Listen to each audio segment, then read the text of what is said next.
graduation day for RAF recruits.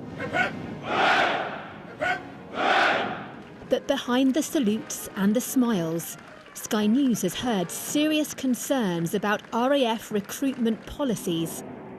It's linked to a drive to boost diversity, hugely important for any workforce.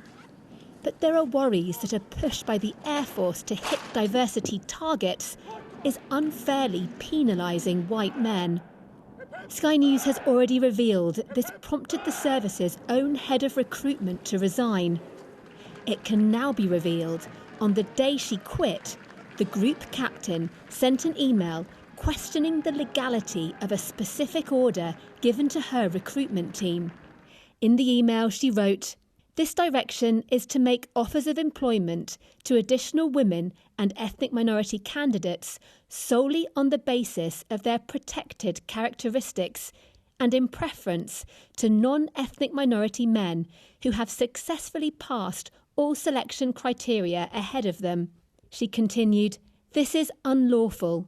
As Group Captain, Recruitment and Selection, I am not prepared to delegate or abdicate the responsibility of actioning that order to my staff."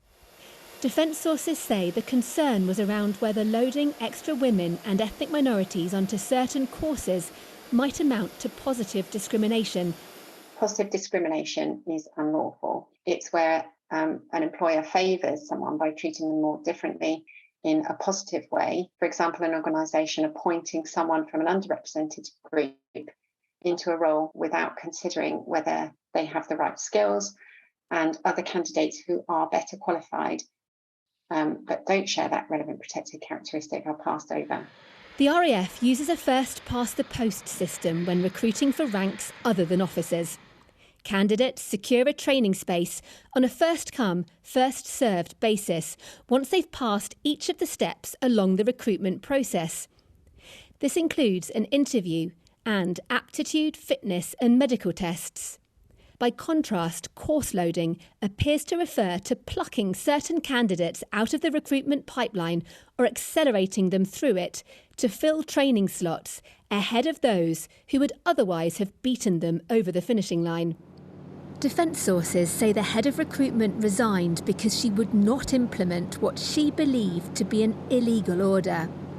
The allegation raises serious questions for the head of the RAF, Air Chief Marshal Sir Mike Wigston, pictured here on a visit to Romania earlier in the year.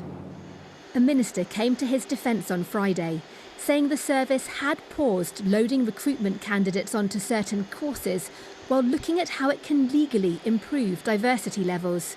Absolutely nobody in the RAF or the Ministry of Defence is going to allow positive discrimination for want of any other reason, because it's straight up illegal.